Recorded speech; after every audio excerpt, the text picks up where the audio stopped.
Hey folks, it's Lindsay Hollis with SPS back in the building at the historic Don Johnson Fieldhouse in Lansing, Michigan. I want to shout out my guy TJ Kelley putting together the second chance game. We've grown from just Metro Detroit, which we'll be back in a couple weeks, and TJ will tell you more about that. To coming to the Lansing area. Shout out to John Horford for getting the building open through the Lansing Development Program. But TJ, you did it again. You got some great opportunities for these young people to get some more exposure, to better their opportunity to go to the next level. Tell us about what you got going on today.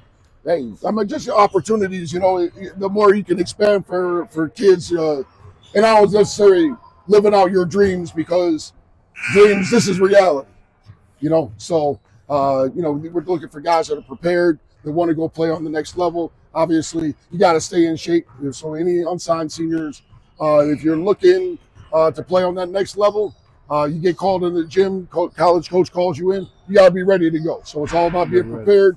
This is a great opportunity. We got Milton Barnes here. He's got his prep school, Playwright Academy, Defiance. I had to keep a secret for a few weeks, but they have their new staff. They just let go of their coach from last week, so they're here. Going to revamp their whole staff. We hope they revamp their whole team. So hey, they're going to be out there looking for. You forgot to mention one other person too, and I'll take liberty to say that TJ's here. I'm going to speak for him. He has an eye on what's going on. So whether it's the names you want to hear as far as coaches and teams being represented, TJ Kelley, who is part of this ecosystem, is able to see your player and put a good word in. So it's important to get in front of you. And I know you wouldn't say that, but I think people won't argue with me about saying that. Yeah. I'll tell you what, this guy right over here, John Horford, that's Al Horford's little brother. That's good. You do it in reverse. The middle brother, look right there. And there's other brothers around here somewhere. But hey, when to be able to get the gym, I was able to hook it up. And John's like, hey, I got your number. You ain't changed it since 2009. Oh yeah. So and that also means too. Yeah, I've been around a while. Yes, but also your name is good because somebody cannot talk to you, but your name be floating in a way that when your name is mentioned or called, like, oh, I don't know, compared to TJ Kelley. Meaning that here we are again trying to help our young people. So funny, you and I were talking off camera a little bit, and you've been really supportive with all the different changes that's happening. Talk about why today is so important compared to years past when you led up the second chance game. We talk about the nature of college sports and this whole process now.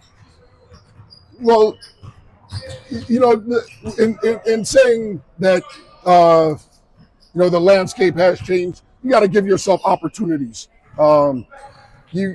Unfortunately, high school players in some instances are overlooked. We just had the state championship, semifinals, and quarterfinals this week. So if you make it to the last week of your high school's, whatever state it might be, to their playoffs, you're going to have more eyes that are on you. But unfortunately, there are winners and there are losers. Mm-hmm. So some people, they lose in districts, and they don't necessarily have the same set of eyes that have been on them. So we try to give them another opportunity here today, and we'll do it again down in Detroit on the 28th of March, which will be a Saturday. So as you're watching this video, reach out, Scoop IPS, send me a message. We're looking for serious guys that want to go play in college. We're not babysitting. I'm out here right now. We've got these guys are seniors. They're going to be on college campuses here in the next 4 or 5 months, if not before then. And there's a lot of things that they have to figure out for themselves. So we try to give them that opportunity here so they can be prepared, so they don't have to call mom and say, hey, how do I open up this can of corned beef hash? Right.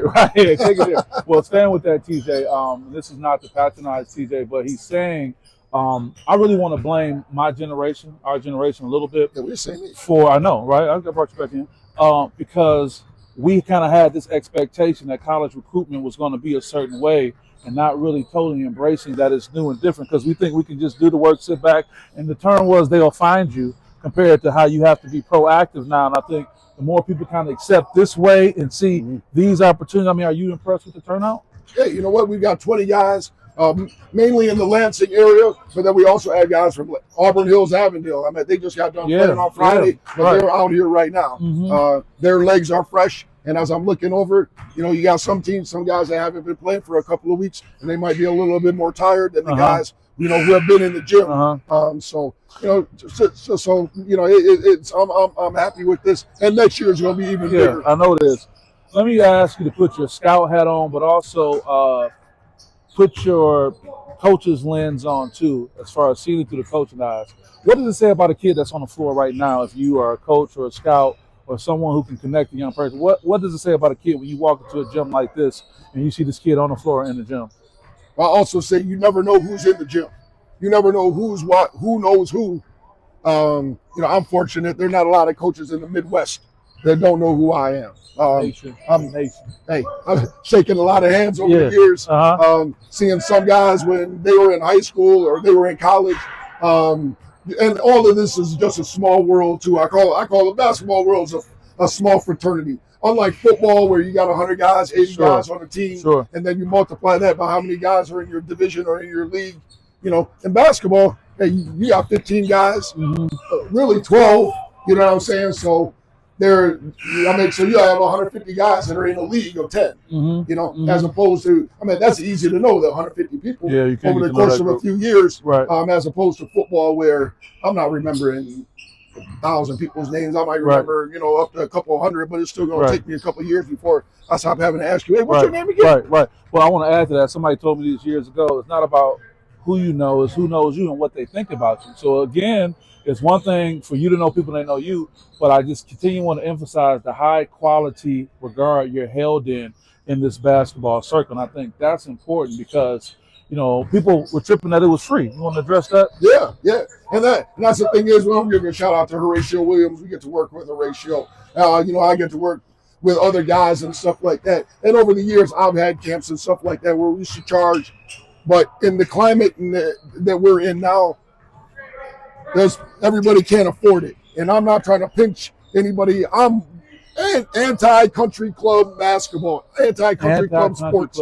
Everybody should have the same opportunity, and you should be held back just because your mom's got to decide or your dad's got to decide whether to put gas in the car or go play for this camp. Let me ask you another question on that with the time that we have. Why do you think we've got to the point, or explain a little bit that this point we're at where it's almost expected that for real value there has to be something in exchange, and you got to pay almost a pretty penny for it to be real value? How do you think we got to this point, and why? How do we manage being here? Maybe that's a $1 million question. It's a $1 billion business. Youth sports $1 billion business. And where there's money, there's going to be people who are, let's say this, they have a better business acumen than I do. Me, I'll just keep it simple, and fortunately I've been able to find some people, or people have sought me out, and I've been fortunate, like with Horatio, I was fortunate to be introduced to him many years ago, but at the same time, like, guys are also watching me, say, oh, I'm going to bring TJ on board. Hey, I'm going to bring Lindsay on board. I like what you do. So it doesn't stop just on the basketball court when you're in high school or in college. Should we ARP members, so we got people that have been watching us, so it never stops. So, and not only that, we can get to set a good example and stuff like that. But as far as, money and opportunity, we got to remember when we were growing up, you had Team Michigan, you had Lil Ma Power, you had the Super Friends, you had the Kazoo Blues. Pardon me if I'm missing some teams and some programs and stuff like that. But everybody couldn't play AAU or travel basketball when we were growing up. It was big. It was big stuff if you got to go travel. Wow, you going to Toledo? Wow, you going to a whole new state to play basketball? You go down to Orlando, and it was more of an earned thing. And my thing is, earn it with your talent, earn it with your ability, rather than earn it with the money that you have. And you can say, hey, I'm going to go start my own team and stuff like that. I like to watch good basketball, and that's another reason why having free events, you get to invite people and pick and choose. So, I'm going to be a little selfish. I like to watch good basketball. I want to see guys that are going to be and play in college. And I always say some kids nowadays, and it's the same thing when we were growing up, but, they were involved in sports because it was a social experience, rather than taking things serious. Hey, their buddies are doing it and stuff like that. Well, we're trying to go to the next level. You got to be serious and take things a little bit more with an adult attitude and just be more mature and stuff like that, rather than wasting people's time. No, and I think also, too, and I'll close us with this, the value isn't necessarily in the dollar amount spent. It's in the quality of the experience that you're going to have.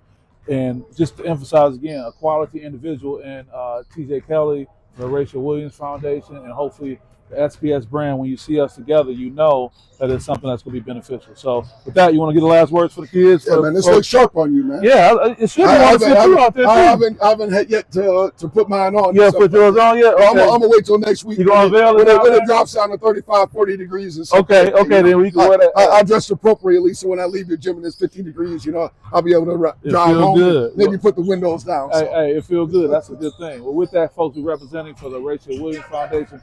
TJ Kelley, he's a great resource. Take advantage of it. And Lindsay House with SPS. Number love. See you in a minute. Thank you.